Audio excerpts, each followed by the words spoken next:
Palma 90 presenta Médicos en la Radio. Buenos días, amigos oyentes de su programa Médicos en la Radio por Palma 90.7 FM de Empresas Radiofónicas desde Barahona, la provincia de Bello Amanecer. Buenos días, Erasme. Muy buenos días, doctor Teodoro, ¿cómo está todo? Todo bien, todo bien. Y decirle a los amigos oyentes que Médicos en la Radio llega a ustedes gracias a la clínica dental número 1 en toda la región sur, Nat Clinic. Ven a Nat Clinic y comienza tu año 2025 con una sonrisa perfecta, implantes dentales, blanqueamientos, brackers y todo en odontología. Haz tu cita hoy llamando al 809-524-5858. Haz tu cita hoy llamando al 809-524-5858. Nat Clinic, odontología especializada. También este programa llega a ustedes gracias a Médicos en la Radio, llega a ustedes gracias a la farmacia Dignalis, al servicio siempre para su salud. Laboramos de lunes a domingos y días feriados. Carlos, buenos días. Carlos llega un poco tarde porque siempre le coge el tapón. Sí, yo no sé por qué no coge otra vía alterna. Yo no sé por dónde es que él viene. No, él se Carlos, pero Luis Edelmonte, ahí en esa zona ahí, llegando a la corporación y coge esa zona, luego entra para el mercado. No sé si va a comprar alguna yuca o algunos plátanos. Yo creo que sube la Colón y vuelve y coge la Duverger. Sí. Vamos a tener que. Google parece que él le da mala información. Muy buenos días a todos los que se escuchan. Pasa que Barahona ha crecido, pero lo que es el Intran. Sí, pero Barahona está creciendo para allá adelante, después de los maestros. Pero aquí hay que poner de moda que se parqueen o a la derecha o hacia la izquierda en la calle principal. Aquí buscan los dos carriles, tanto el de la derecha como el de la izquierda. No, lo que pasa es que eso aquí dificulta el tránsito. Hay un problema de parqueo importante aquí en Barahona. No solamente de parqueo, hay un problema vial.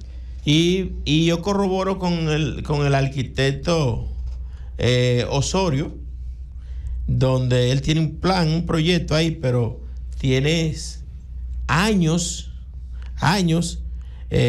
diciendo que en Barahona deben ya Barahona no es cuando usted andaba con un 70, con un Yamaha, ya no, ya hay mucho vehículo. Hay calles aquí que son intransitables. Mira, todas esas calles que desde la Duverger, la María Monté, la Padre Villini, la Colón, todas esas calles son intransitables. Yo les recomiendo a cualquiera que se va a transportar por esa calle que busque algo alterno. Son intransitables es por la forma en que se parquean los municipios. No solamente eso, Carlos. Barahona necesita en las intersecciones, hay muchas intersecciones que necesitan semáforos. Oh, sí, no. Semáforos. Perfecto. Yo siempre he dicho eso, que aquí en Barahona, por ejemplo, yo tengo 16 años viviendo aquí y en 16 años yo no he visto que han instalado un semáforo nuevo. Al contrario, semáforos que funcionaban antes dejaron de funcionar. Entonces, por ejemplo, frente al hospital, la calle que la Casandra Damirón con la Tony Mota Rical, con la que, ¿cómo que se llama? La calle que está frente al hospital, la que ninguna fue Víctor Mato, sí. con Casandra Damirón. Ahí se necesita un semáforo. Allá arriba en la escuela. Ahí la Víctor Mato con en el Liceo Federico Enrique de Carvajal. Exacto, otro semáforo. Esos muchachos ahí cuando salen de la escuela. Pero tenemos un consejo de regidores que está activo, que lo veo muy en las redes. ¿Qué? Un consejo de regidores que está muy activo. No. Ahí me imagino que un consejo de cobradores. Yo me imagino los 25, los 30. Yo me imagino que ellos viven aquí en Barahona. Y el alcalde también vive aquí en Barahona. O sea que lo que estamos mencionando, eso no afecta tanto. Y tengo muchos amigos regidores, ¿sabes? Por eso mismo. Pero hay que decir la verdad. El alcalde es amigo suyo también. También. Doctor.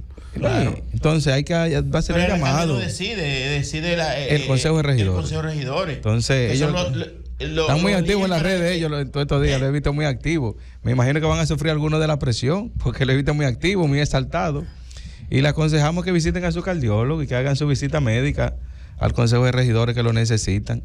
Y también El Departamento de Salud Mental del hospital también está disponible, que es una parte que afecta grandemente la salud de muchos funcionarios que deben hacer su visita a esos estamentos que tenemos. No necesariamente, si no quieren ir al hospital, también está a nivel privado. No, debe venir una ley que todo funcionario público demande los servicios del hospital. Yo estoy de acuerdo contigo. Debería ser así. Es de la única manera que vamos a mejorar. Por ejemplo, los seguros a los senadores y diputados que se van, y a los presidentes que se van a atender a Miami y a Estados Unidos cuando tienen, porque por cualquier dolorcito de cabeza cogen un avión. Para que sepa cómo es la salud pública en este país. No, para que sepan lo que malpasa el pueblo. No es como está la salud. También, es lo mismo. Porque es muy bueno pasarse de la vista gorda cuando están en los cargos. Ellos tienen que entrar a los hospitales y ir. No hacerse fotos como hacen la mayoría. Porque tú lo ves que son los primeros en irse a hacer una foto. Vayan a ver lo que pasa con la salud. Y es un estamento que cada día pedimos que mejore. Y nosotros que elaboramos en esta área queremos que eso siga continuando en mejoría. Pero los funcionarios tienen que pasar por ahí porque ellos viven aquí en la comunidad, que demanden los servicios, que hagan el proceso sin burocracia, para que ellos vean cómo se consigue una cita, qué tiempo tarda un paciente en que el médico lo vea, para ver si ellos están capacitados, para ver si soportan esa parte. O sea, porque el juego no se ve lindo de influencia, no, sin tráfico de influencia, que la hagan que normal. vayan así normal, un ciudadano normal, para que ellos vean si el gas pela de verdad. Y el dolor lo sabe. Y que haga un turno ahí en la fila. Y que se ingrese. Y que se opere allá. Para que ellos sepan el proceso que te vive. O sea, tú dices que hay que darle un seguro subsidiado. Exactamente, a todito. O dejarlo sin seguro. Porque acuérdate que nosotros los servidores esa gente son privilegiados. Tenemos que brindarle el servicio. La ley 8701 no aplica para ellos. Ellos tienen otra ley. Aplica. Aplica para el régimen contributivo. Sí. No, pero que ellos como quiera, ellos tienen otra ley. Ellos tienen una ley especial. Esa gente se pensionan con otra ley. Tienen seguro con premium, todos. Y son gente que tienen un privilegio que ellos mismos se lo dan, que no es el pueblo que se lo da. De lo único que yo no estoy de acuerdo en este país es que le otorguen pensiones a gente que nunca ha trabajado para el Estado. Lo que sea, o gol, ya no o algo invitado, así, qué sé yo. Ya no está invitado. Yo sé que es bueno. Jay, buenos días. El sistema de salud de allá del país de Jay es muy diferente al de nosotros. Todos demandan de él, ricos y pobres. Así queremos que también funcione el de nosotros aquí en este país. Jay, buenos días. Muy buenos días. ¿Qué tal todo? ¿Cómo les va? Veo que amanecieron con el ímpetu político ahí bien arraigado. Felicidades, Carlos, ganó Trump. Yo te dije que Trump iba a ser presidente. Eso fue. Ahora pasamos para lo internacional. Yo llamé a mi familia entera que vaya y se levante y ejerza su derecho. Vamos a ver cómo le va a los inmigrantes ahora con esta cuestión. Mucho mejor, que lo manden a topa a su casa. Igual que los que tenemos aquí. Bueno, tú sabes que hubieron muchos que aprovecharon ahora en estos días de las elecciones para irse para regularizar México. Porque ahora lo van a legalizar todito. Legalizarlos todos. Lo van a recoger y lo van a enviar para acá. Lo bueno que tiene el sistema americano, el sistema de inmigración americano, que no tenemos nosotros, que todo el que llegó por la puerta de México se registraba y ellos saben dónde están esa gente. Claro que sí. No es igual que nosotros, que aquí llegan y cruzamos, estamos aquí y nadie sabe dónde está esa gente. Solamente cuando lo agarran en la calle. Sí. Bueno, y nosotros los dominicanos hoy celebramos un día importantísimo, donde el surgimiento de nuestra soberanía y de nuestra república y nuestra independencia. Hoy se celebra el Día de la Constitución de la República Dominicana, la primera constitución que se firmó en el 1944 en la ciudad de San Cristóbal. Felicidades a todos la Carta Magna. Esa es la que todo el mundo quiere modificar a su conveniencia. La que todo el mundo modifica a su conveniencia, pero es nuestra constitución y es la que nos da el sello como país. Y es la primera que se modifica sin buscar el presidente una reelección. ¿Y cómo le puso un candado ahí? ¿Y cómo no es feriado? Ese candado, ¿cómo que lo dejaron? ¿Cómo no es feriado? Ese candado. No, porque lo pusieron para el día lunes. El lunes. Que no fue lo que pasa es que ahora un relajo también. Que no debió ser. Yo me imagino. Debieron dejarlo ahí el miércoles, hoy miércoles y ya. A la mitad de la semana. Que exactamente. Exacto. Sí, eso es para evitar que hagan puentes. Pues imagínate. No, el que hace puente es un trabajo cancelado. Ya. Un miércoles. La gente viene desempleada buscando un trabajo. Y si usted no va a respetar una institución en un trabajo, Bien dijo. No, porque es miércoles, yo me voy a quedar el miércoles, me voy a gozar el jueves y el viernes. Pero eso no pasa en las instituciones públicas, en la privada no pasa. No, ya ha mejorado mucho el servicio. No, el servicio público es diferente. Ha mejorado mucho. Si se no cumple ahí, rinde y le trazan su meta. Sí, hay que cumplir. Sí, Carlos, hay que reconocer que hemos mejorado un poco. O sea, los tiempos que por ejemplo, yo recuerdo un país diferente cada uno. Mira, yo recuerdo que aquí antes nosotros, desde el 15 de diciembre, por ejemplo, se iba todo el mundo de vacaciones. Y ahora no, el 31 de diciembre sí es ya laborable, se trabaja, y hay que dar consulta, aunque sea hasta el mediodía. Ya tenemos un tema bastante interesante el día de hoy con Yay. Hoy vamos a hablar acerca de parto fisiológico y cesárea con nuestro invitado del día de hoy. Muy buenos días, doctor. Muy buenos días. Es un tema bastante, la verdad, bastante interesante. El parto fisiológico. Muchos médicos se ven en la encrucijada a veces. Sí. Si parto o cesárea. Sí, eso constantemente es un tema a discusión. La población, las mujeres cuando van, hazme cesárea, doctor. No, ¿Cuándo comienza un mecanismo de labor de parto? Pues mira, el mecanismo de la labor de parto comienza con el inicio efectivo, sincrónico y eficaz de las contracciones uterinas en una paciente con un embarazo que supera las 23 semanas de gestación. Por debajo de esto, la OMS lo clasifica como aborto. Ya después de las 23 semanas, pues se va clasificando en dependencia de la prematuridad, o sea, parto inmaduro o parto pretérmino con feto inmaduro hasta las 28 semanas aproximadamente. Hay otros países que tienen criterio de viabilidad un poquito menos, a partir de las 24 semanas. O sea, parto pretérmino con feto maduro o intermedio, según otras bibliografías, que va o media de las 28 semanas a las 34, y parto pretérmino con feto evidentemente viable o más maduro, en este caso sería después de las 34 semanas, y a término, que es el parto que ocurre o acontece después de las 37 semanas. En ese sentido... ¿Hasta cuántas semanas? El embarazo cronológicamente puede llegar hasta 42 semanas. Ya después de las 42 semanas o a partir de esta empezamos a hablar de parto prolongado. Ya a partir de las 41 a 3 empezamos a hablar de embarazo en vía de prolongación, y a partir de las 42 semanas hablamos de embarazo cronológicamente prolongado, que sí se puede prolongar. Sí, ya, y tú sabes que a las madres, a las personas que nos escuchan, principalmente a las mujeres, siempre es bueno decirle qué tiempo transcurre el parto fisiológico, porque ese es uno de los gran problemas que tenemos en los centros de salud, que los papás se desesperan, que ya lleva muchas horas, que ya lleva tanto tiempo. Y es bueno que la persona sepa qué tiempo lleva el parto fisiológico. Es interesante esa pregunta porque tanto realmente... es una nulípara o primigesta y una multípara. Porque el dolor de cabeza, tanto en centro privado como público, porque los papás se desesperan por desconocimiento. Mira, el periodo de parto o el parto como tal tiene dos periodos fundamentales, que es el periodo de fase latente o latencia y el periodo de franca fase activa del trabajo de parto. En ese sentido, el periodo de latencia está mediado por el inicio eficaz, coordinado y efectivo de las contracciones uterinas, que este periodo de latencia va hasta los 2.5 centímetros de dilatación según algunas escuelas y hasta los 3 o 4 centímetros de dilatación según la escuela angloparlante. O sea que hasta los 4 centímetros empezamos realmente una franca fase activa a partir de los 4 centímetros de dilatación. En ese sentido, el periodo de latencia solamente, que es el inicio de los dolores, contracciones, que a veces llegan desesperados y dicen, no doctor, pero ella ha tenido dolor prácticamente todo el día o 8 horas. Bueno, ese periodo de latencia con dolor y contracciones puede durar hasta 20 horas en las pacientes nulíparas, en aquellas que no han parido, y puede durar hasta 14 horas en las pacientes multíparas, o sea, en las que ya han parido más de 2 hijos, porque muchas veces la que tiene, o la vivípara o la que tiene un segundo hijo, se comporta muchas veces como una paciente que que nunca ha tenido, o nulípara, porque evidentemente las condiciones anatómicas no se han modificado lo suficiente. En ese sentido, ese primer periodo, que es la antesala del parto, vuelvo y repito, puede durar 20 horas en la que nunca ha parido y 14 horas en la paciente que ya ha parido. Secundario a esto, comienza lo que es la franca fase activa del trabajo de parto, que ya es la paciente que está realmente con una dilatación mayor de 4 centímetros.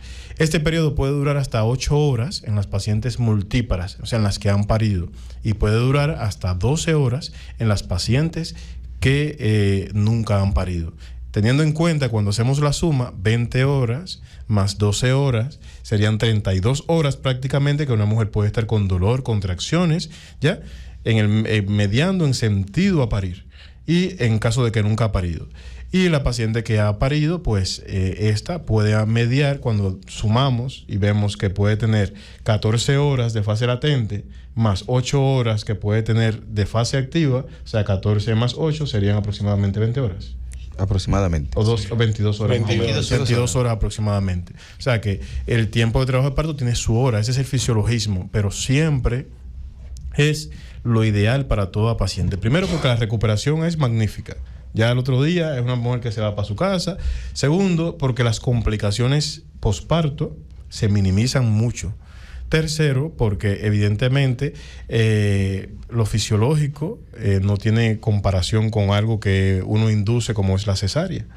Teniendo en cuenta eso, si analizamos los números, pues este país o nuestro país es el primer país en Latinoamérica y en el mundo con el índice de cesárea más alto del mundo, ¿ya? Que eso deja mucho que desear en muchos sentidos. Primero, porque un índice de cesárea elevado es directamente proporcional a un índice de morbimortalidad elevado. Claro. Las pacientes que más se complican son las pacientes con partos por cesárea.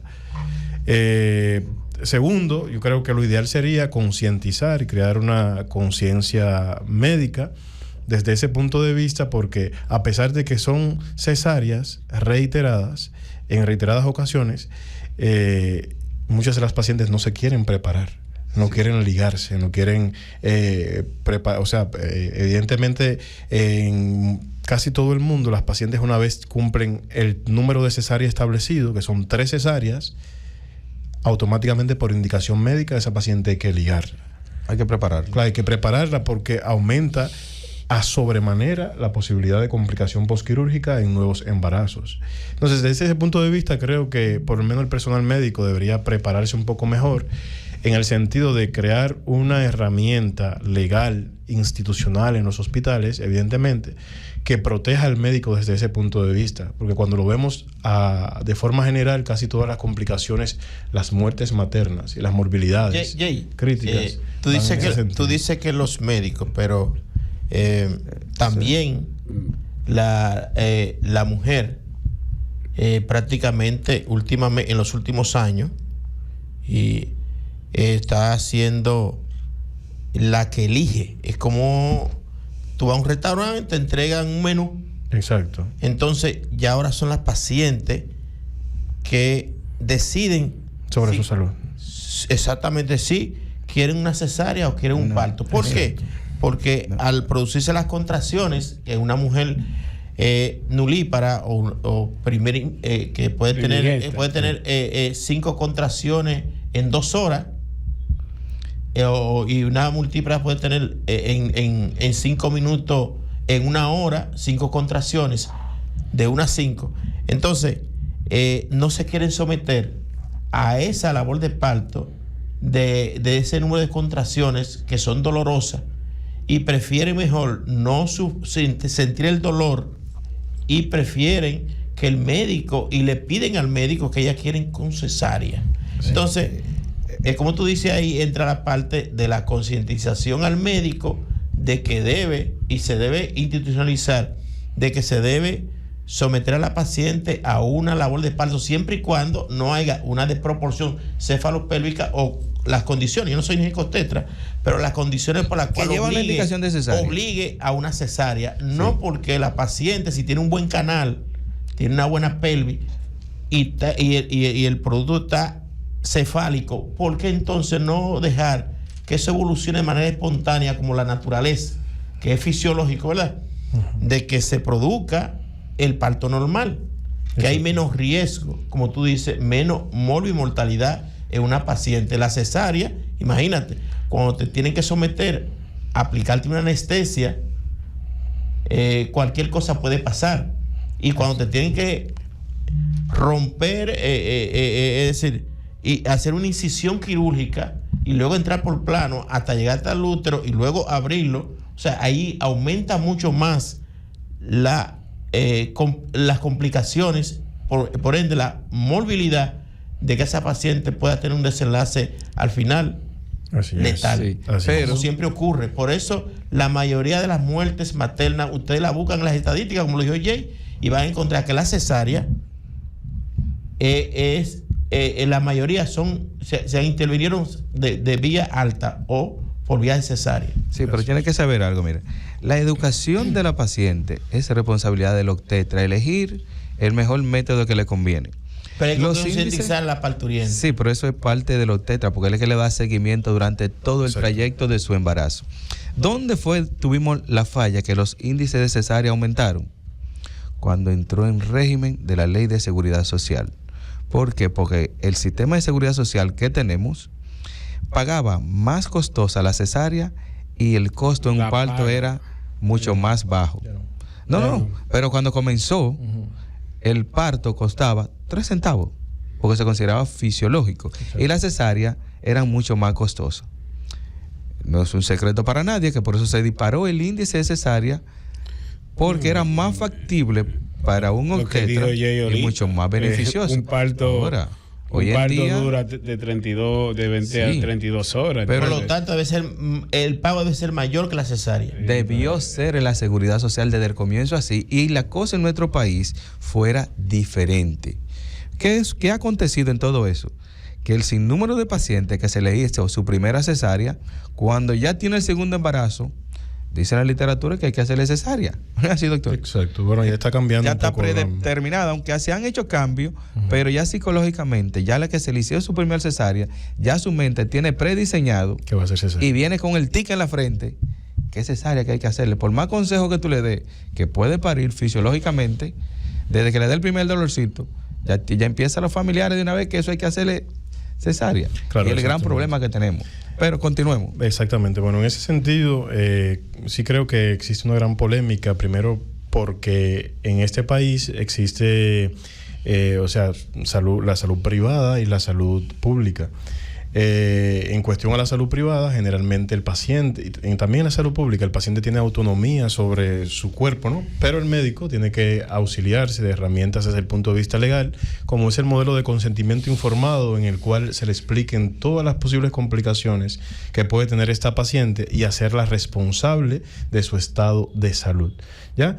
En este sentido, creo que, pues, por lo menos nos deberíamos sentir un poco más respaldados. En cuestión a salud pública, que es la salud que el gobierno le ofrece de forma gratuita a las personas, creo que también desde ese punto de vista, salud pública debería apropiar por lo menos a los médicos a nivel de del sector público de esa herramienta en el cual la decisión de ya en el mundo, bien como decía Teodoro, existe la indicación de cesárea, o sea, la paciente demandante o la paciente o la cesárea que se hace por petición del paciente, ¿ya?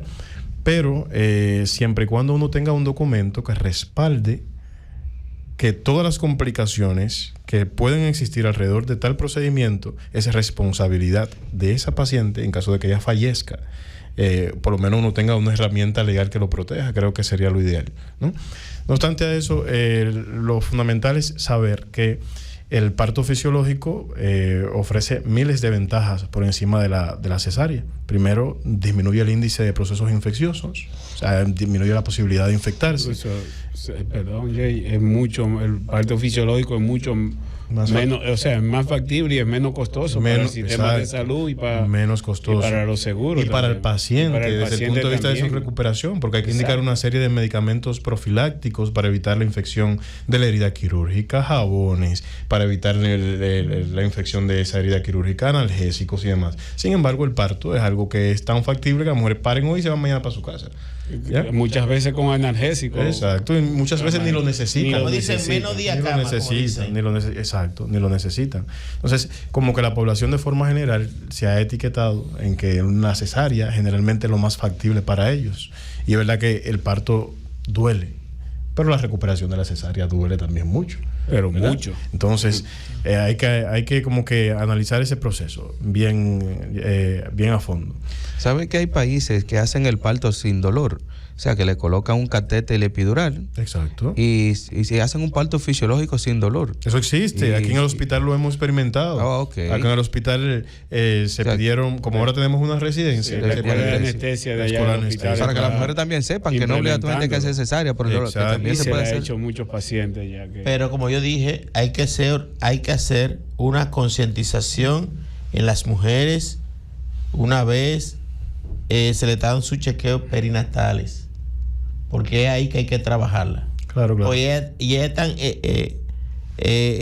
ya en la mentalidad de que ellas quieren una cesárea. Claro, es que para eso tenemos que tener un cuerpo médico, porque no es posible que tú tengas 20 pacientes y tú sentarte a educarla.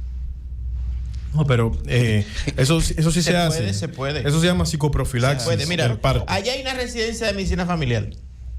Allá tenemos de todo un poco. Una residencia de medicina familiar. Y una de la forma del médico que está en entrenamiento, el residente, es aprovechar ahí, previo, antes de la consulta, los pacientes que están en espera, por ejemplo, de cardiología.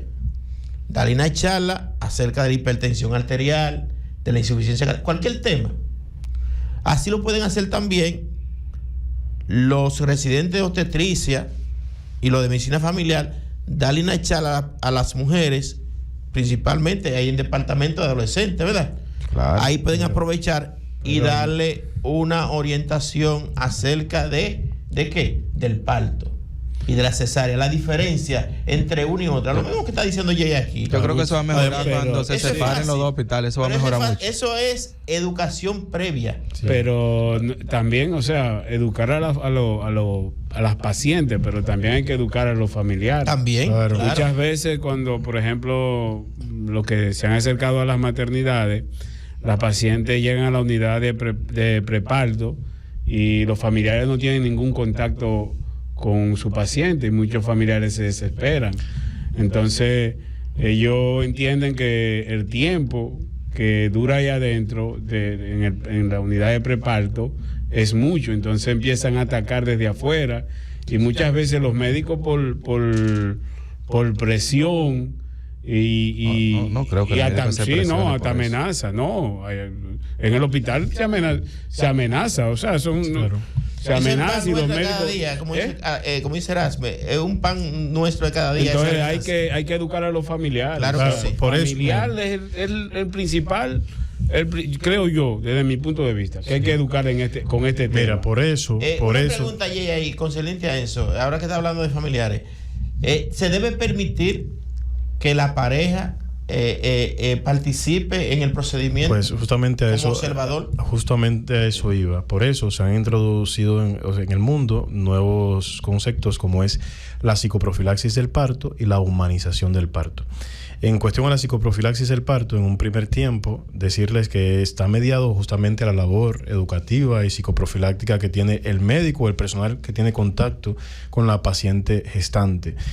Que lo ideal sería, desde un primer inicio, esa paciente que va a una consulta de primera vez, que la consulta de primera vez, desde mi perspectiva o desde mi visión, acá en el país, es una consulta que de una forma u otra es insuficiente, puesto que esa consulta de primera vez tiene que ser una consulta multidisciplinaria, en la que incluyan diferentes especialidades que valoren a esa gestante desde el punto de vista integral, donde se incluyen psicopedagogos o psicólogos que la van a orientar desde el punto de vista psicológico. Además de eso, van a detectar algún tipo de trastorno conductual que pueda atentar contra la vida de ese futuro bebé o de la calidad del embarazo de esa mujer. Además de eso, también ese psicopedagogo o psicólogo va a estar mediando o lidiando con la familia de esa paciente, analizando una serie de procesos, a ver si la familia es disfuncional o no. En cuestión a la humanización del parto, está justamente planteada en el sentido de permitir que un familiar, el familiar más allegado, ya sea el esposo o la madre, acompañe a esa embarazada en el momento del parto. Pero, ojo, este individuo generalmente tiene que estar o tiene que asistir a las consultas de psicopedagogía, en la cual no solamente se apropia a esa embarazada de herramientas psicológicas para que entienda cómo enfrentarse a un embarazo, sino que también ella va a entender una serie de ejercicios, una serie de técnicas y formas de proyectarse en ese momento del parto. Y que ese individuo, ese familiar que lo acompañe, más que representar una carga para el personal médico y que sobreestrese al personal que esté ahí, sino sea una herramienta útil para que nos ayude a que esa embarazada se mantenga enfocada en el momento de la labor de parto. Justamente eso es lo que en el debería mundo ser lo ideal. Estamos muchos años luz. No, yo creo que eso, lo que Jay está diciendo es algo que es factible, porque Jay no está pidiendo que le traigan la NASA para acá. Eso es psicopedagogía. Eso tú agarrar y es multidisciplinario. Nosotros, por ejemplo, tú mencionaste ahorita que nosotros tenemos una escuela de medicina familiar. Además, aquí en Barahona existen 2 escuelas de psicología. Que en algún momento nosotros vamos a tener la cantidad de psicólogos que necesitamos aquí en la provincia, y además el ginecólogo junto con el médico familiar, el psicólogo, pueden dar esa consulta para que los familiares vayan ya preparados a su parto, los esposos. Por ejemplo, muchas veces también los padres que cuando son mujeres gestantes jóvenes que acuden a los hospitales, y muchas veces también se desesperan. ¿Por qué? Porque, por ejemplo, el hospital de nosotros no he visto nunca que sale un personal más que el médico, y el médico muchas veces está sobrecargado de trabajo, a brindarle alguna información. Jay hablando, me surge la idea que el hospital debería tener un personal calificado que esté en contacto directo entre el personal, el médico que está prestando los servicios, y el personal que está de afuera. Mira, da mucha pena a veces tú ver, un ejemplo, los familiares afuera, como están en el hospital Jaime Mota, aparte de una forma hasta denigrante, diría yo, porque ni silla tienen y no saben ninguna información. Eso desespera. Y desde que tú pasas por ahí, ustedes han sido testigos, porque, doctor, usted va para allá adentro buscando algún tipo de información, y esto hace que se desesperen, que no saben qué está pasando con su familiar, que empiecen a atacar, y el médico se presiona mucho con esta situación. Esa sonrisita de Carlos, como suena a suspicacia. Sí, porque el problema de esa área de maternidad, Jaime Mota no es la excepción de otros hospitales. Ningún hospital materno-infantil maneja familiares dentro. Al familiar tú le informas ahora mismo cómo está su paciente, y el que llega nuevo ni le transmite la información. Y si 20 gente van, 20 gente quiere que le digan la misma cosa. O sea, se le informa a todo el mundo, desde que entra, cómo sale y cómo va. El problema es la constancia en el tiempo. Pues ya explica bien el tiempo que dura el parto fisiológico, para que nuestros escuchas entiendan que eso no es de 2 minutos, claro, ni de 15 minutos, es un proceso fisiológico normal. Claro. 12 horas en la paciente. Si yo te explico ahora mismo que mira, ya entró en labor, tú no puedes preguntarme cada 20 minutos que cómo va. No. El examen físico obstétrico se hace cada 4 horas. ¿Ya? Cada 4 horas uno va evaluando la dilatación y el descenso de la presentación. O sea, ese tiempo va a mediar aproximadamente, ya le digo, 12 horas en las pacientes que nunca han parido y 8 horas en las pacientes que ya han parido. Pero pueden existir variaciones, porque a veces la paciente, a veces puede sobrepasarse un poco de tiempo más, siempre y cuando las características de la pelvis y del tamaño del feto sean características que sean factibles para que el obstetra puede darle un tiempo que puede mediar 6 horas, que se llama prueba de trabajo de parto, aparte de las 12 horas normales que tiene la que nunca ha parido, y aparte de las 8 horas que tiene la que ha parido. Porque si yo como obstetra creo que ese producto puede salir por ahí, pues yo me auxilio de ese recurso neumotécnico que tenemos en obstetricia, que es justamente darle un tiempo prudente para que pueda parir. Sí. Y eso hay que disminuir los factores de riesgo. Los familiares siempre es verdad que tienen su importancia, igual que el esposo. Pero en todos los hospitales, el tránsito, la gente tiene que entender que el hospital es un acúmulo de enfermos. Exacto. De diferentes patologías. No todo el mundo tiene que andar pasillando dentro del hospital. Hay hospitales que tú vas, que tú para entrar tienes que hacer malabares y tienes que hacer magia. Entonces, no es por un secreto para nosotros que el hospital en momentos dados se tornaba un mercado. Y yo tal vez soy de lo que digo, que el hospital hay que mantenerlo cerrado. Es así. La gente lo que va a buscar enfermedades, tú vas sano, pero tú vas a salir enfermo. ¿Por qué? ¿Qué es lo que tenemos en el hospital? Enfermo. Entonces, lo que pasa es que nosotros somos una población muy apegada a la familia y ese apegamiento es que causa la mayoría de los problemas que tiene este país. Saber qué pasa con nuestros familiares, qué está pasando, qué están haciendo y todo eso. O sea, eso es parte de la cultura de nosotros los dominicanos. Y hay una pregunta para que oriente a los radioescucha ante dos condiciones que pueden suceder en la casa que se pueden convertir en una urgencia. Por ejemplo, siempre hay lo que se llaman el rompimiento de la bolsa o de las membranas. Cuando un familiar debe salir rápido y cuando salir con más calma. No, llamar al 911, no tiene que salir ya. Oye, espérate, ¿que el 911 de qué? Bueno, el transporte del 911. Ok, está bien. Llama al 911. Mira, yo tuve una mala experiencia con ese 911. Yo estaba visitando una amiga. Y siempre yo ando a veces con mi estetoscopio y me fío un manómetro. La doña resulta que hizo manifestaciones neurológicas de un ACV en evolución, tipo isquémico. Yo la asisto, ¿verdad? Llaman al 911.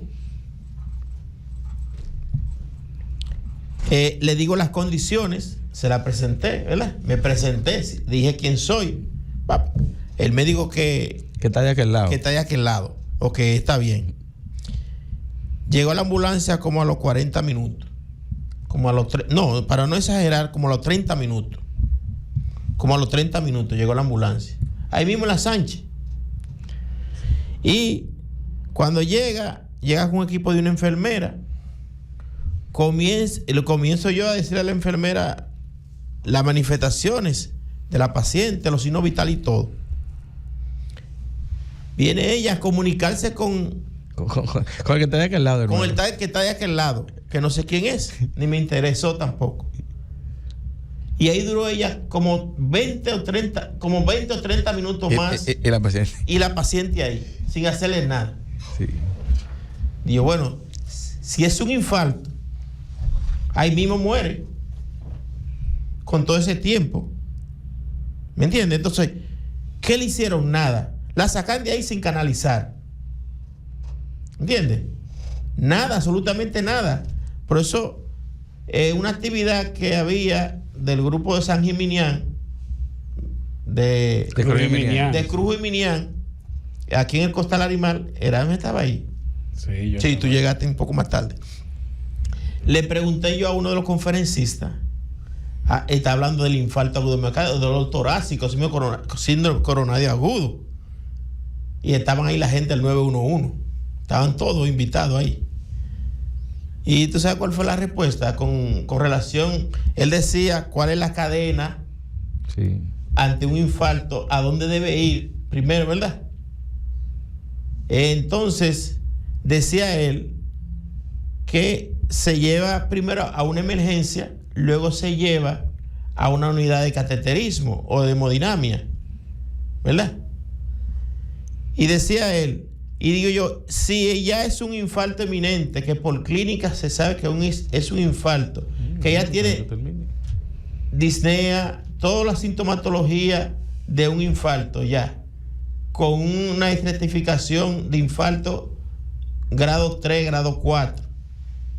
Decía él, ¿dónde debe llevarlo el 911? Dice, directamente, sin perder tiempo, a una unidad de hemodinamia, sin tener que pasar por la emergencia. Entonces, si ya tiene una electrocardiografía ya hecha, previo, pero el 911 no te hace un trazado electrocardiográfico para decir que tiene un infarto. Entonces, dice, en la respuesta de ¿sabes qué dijo? Que el 911 simplemente es un transporte. Eso lo vamos a continuar cuando retornemos de la pausa en nuestro programa Médicos en la Radio por Palma 90.7. Por Palma 90.7 FM de Empresas Radiofónicas. Y mi pregunta era la siguiente. Rompe membrana. Exacto. O como dice la gente, como dicen popularmente, rompió fuente. Y el líquido sale, claro, ya rompió fuente, ya es una urgencia. Uh-huh. Es cuando se debe salir rápidamente. Cuando el líquido sale claro, cuando rompe membrana, que va entre la pierna, un líquido claro, ¿verdad? Ajá. O cuando sale un líquido grumoso verdoso. Pues bueno, cuando hay una ruptura prematura de membranas, lo saludable es acudir de forma rápida y emergente hacia el cuerpo de guardia de emergencia, porque eso puede sobreponer muchas cosas. Puede sobreponer que exista un prolapso del cordón, que se salga el cordón con el líquido, que se el prolapso de un miembro, ¿ya? Y eso son emergencias obstétricas que pueden sobrellevar a la muerte del bebé en un periodo de tiempo relativamente corto. Cuando el líquido es verde o amarillento, o sea que habla a favor generalmente de meconio, pues el apuro debería ser mucho mayor, porque te habla a favor de que ese bebé quizás en algún momento ha tenido algún tipo de problema hipóxico metabólico, o sea que le falta el oxígeno, o desde el punto de vista metabólico la glucosa en este caso, y que sus condiciones van en detrimento, sus condiciones fetales o de bienestar van en detrimento, ¿ya?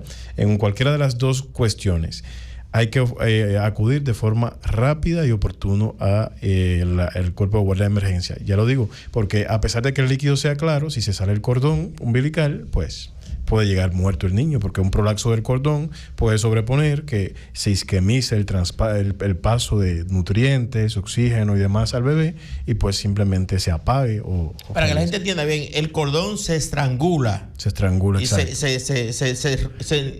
Claro. Como dice, se enreda o se enreda fuertemente, ¿verdad? Sí. Y ahí cuando se enreda fuertemente, se amarra. Ya por ahí no pasan los nutrientes, no pasa la sangre, no pasa el oxígeno. Exacto, y puede fallecer el momento. Entonces, en presencia de una RPM, o salida de líquido, lo primero no es desesperarse y estar caminando en la casa de un lado para otro. Lo ideal sería mantenerse acostada hasta que llegue el transporte, porque justamente mantenerse de pie o caminando y demás. Dice el transporte, el 911. Exacto, el 911. Eso puede facilitar que justamente el cordón se salga. Entonces, se acuesta y en lo que llega a su transporte, se moviliza y directo a la emergencia del hospital. No tengo nada en contra del 911. Jay, ahorita usted mencionó con respecto a dilatación. ¿Qué es la dilatación? Para que la gente entienda, claro, que es, o sea, cuando los médicos hablan de dilatación, ¿a qué se refiere? Exacto, pues mira, la dilatación constituye uno de los fenómenos pasivos del trabajo de parto. La dilatación está mediada por las contracciones. Las contracciones uterinas, a medida que aparecen, van traccionando lo que es el cuello del útero y van abriéndolo, ya creando un espacio lo suficientemente amplio para que el bebé pueda salir a través de ahí. En ese sentido, el inicio de las contracciones, ahorita hablábamos que tenía una fase latente y una fase activa. La fase latente justamente es la etapa esta de antesala que prepara ese cuello, le da condiciones favorables para que él se pueda dilatar. ¿Qué hace? Primero, lo centraliza, hace que el cuello esté central. Segundo, lo acorta. Y tercero, lo permeabiliza. ¿Ya? A partir ya que se termina ese periodo de fase latente, que había dicho que puede durar 20 horas en las pacientes que nunca han parido y 12 horas en las pacientes que ya lo han hecho, de 12 a 14 horas en las que ya lo han hecho, pues comienza el periodo activo de dilatación. Ya en ese momento las contracciones lo único que empiezan a hacer es ampliar ese espacio de ese cuello que ya fue favorecido por un tiempo prudente de contracciones, y lo que van a hacer es traccionarlo hacia afuera con el objetivo de que cree un espacio lo superior a 9 o 10 centímetros, que es la dilatación completa, para que pueda salir el bebé. Ese es el periodo de dilatación. Bien, ahí está. Jay, Gracias por la... ¿O quiere decir la diferencia? Bueno, tú mencionaste la diferencia al inicio entre cesárea y parto normal. Claro, es algo válido de decir que la cesárea, a pesar de que las personas la subvaloren, es una cirugía mayor y una cirugía complicada. Es una cirugía mayor y complicada desde el punto de vista que estamos trabajando sobre un útero anatómicamente modificado, grande, que tiene vasos sanguíneos que están súper modificados, que hablando en el argot popular dominicano son tuberías, son muy gruesos. Las arterias uterinas se engrosan de tal manera con el objetivo de suplir las necesidades de oxígeno, de nutrientes a esa placenta, a ese bebé, ¿verdad? Para que una gente entienda, una arteria uterina es más o menos un tubo de media. Exacto. Se pone ese tamaño. Entonces, que maneja aproximadamente por minuto, por ahí pasa un flujo sanguíneo por minuto de aproximadamente 2 litros de sangre por minuto. Lo que quiere decir es que lacerarla, romperla, que es muy fácil durante la cesárea, sobrepone la pérdida de la volemia casi siempre en un gran %.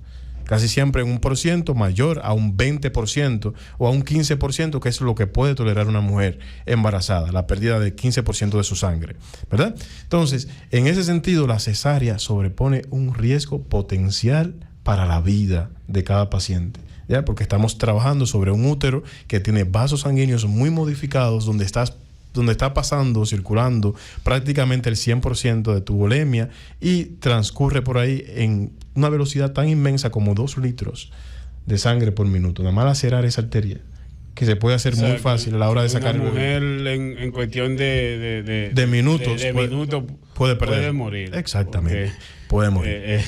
2 litros de sangre, para que la gente entienda, más o menos el 40% de tu volemia. Sí, exacto. Entonces, en 2 minutos más, en 4 minutos, o sea, ya te fueron 4 litros de sangre. Exacto. Que se pueden ir por ahí. Cuando tú lo analizas, el 40% de la volemia en una mujer representa prácticamente el 100%, porque eso es lo que gana en el embarazo, una mujer, de 40 a 60. Sí, una mujer, por ejemplo, en nuestro medio, que es una mujer que está poco alimentada, poco comida, que maneja una anemia en todo el embarazo. Y tener una hemorragia posparto, producto de una cesárea, es casi la muerte. Así es. Teniendo en cuenta eso, la verdad es bastante complejo. Yo sé que te están llamando, tienen una urgencia. Gracias por tu participación siempre, contribuyendo con la sociedad de tenía una preguntita antes de irse, para que la gente entienda, por ejemplo. ¿Cuáles son, por ejemplo, las indicaciones para una cesárea, ya que el parto no haya llegado a su final de forma... Perfecto. Muy interesante esa pregunta, muy interesante. Mira, existen 5 grupos estandarizados por la FIGO y la OMS de cesárea. El primer grupo lo constituye el fallo de la inducción del parto. ¿Ya? Son aquellas pacientes que tienen condiciones crónicas o que tienen embarazos en vía de prolongación por encima de 41 a 3 semanas, que no ha ocurrido el parto de forma fisiológica. Uno lo somete a una inducción, que es ponerle pitocin o oxitocina con el objetivo de estimular las contracciones y ésta puedan parir o estimular el trabajo de parto. ¿Ya? Estas pacientes, una vez transcurrido 24 horas con inducción de oxitocina y no han parido, pues se da el diagnóstico de una inducción fallida. En algunos casos, una paciente que está en inducción con 8 horas teniendo contracciones buenas, rítmicas, que sean mayores de 3 en 10 minutos y demás, y tiene 8 horas con esas contracciones y no se ha desencadenado la fase activa del trabajo de parto, o sea, no ha avanzado a 4 centímetros de dilatación con membranas íntegras, pues se da por concluida la inducción y se interpreta como inducción fallida y se lleva a cirugía con ese diagnóstico de una inducción fallida. El segundo grupo lo constituye el riesgo de pérdida de bienestar fetal. Son todos aquellos bebés que cuando uno ausculta el foco, pues el foco va en tendencia a aumentar mucho, taquicárdico, o a disminuir mucho, bradicárdico, ¿ya? Entonces, en ese sentido, en aras de conservar el bienestar fetal, pues el médico la opera por una cesárea con el diagnóstico de riesgo de pérdida de bienestar fetal o un estado fetal intranquilizante. El tercer grupo lo constituye justamente la desproporción cefalopélvica, que son aquellas pacientes que tienen una pelvis insuficiente o un bebé muy grande que no pueden parir, y entonces, en sentido a que el canal es insuficiente, pues uno lo opera con ese diagnóstico. El cuarto grupo lo constituye el descenso detenido de la presentación. Acá le decimos parto obstruido, que justamente son aquellas pacientes que avanzan bien en dilatación, pero no avanzan bien en descenso. El bebé se queda alto y demás, y uno se desespera y uno dice, bueno, teniendo en cuenta de que a pesar de que ella ha avanzado muy bien en dilatación y el bebé no desciende, pues transcurrido un periodo de tiempo prudente, voy a operarla como un parto obstruido o como un descenso detenido de la presentación.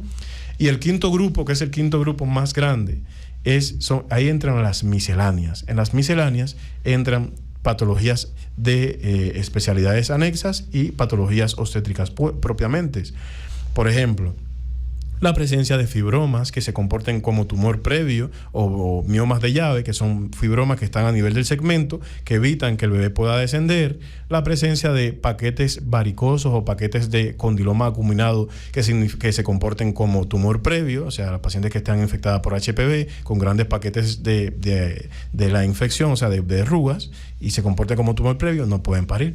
Pacientes que tengan algún tipo de alteración desde el punto de vista ortopédico, como una displasia de cadera severa, que evidentemente por las condiciones de la pelvis no puedan parir. Pacientes que hayan tenido desprendimiento de retina por el efecto del pujo, pues la gran posibilidad de que se vuelva a desprender la retina, pues no pueden parir. Pacientes con insuficiencia cardíaca o con patologías cardiovasculares de tipo funcional 3, que son pacientes que tienen intolerancia al pujo, a los grandes esfuerzos, de hecho a los pequeños esfuerzos tienen intolerancia, pues el pujo puede detonar que se descompensen de su patología de base. Entre otras causas, como por ejemplo pacientes con sífilis activa no tratada, evitando justamente la infección vertical de la sífilis congénita o la catarata congénita por sífilis, evidentemente.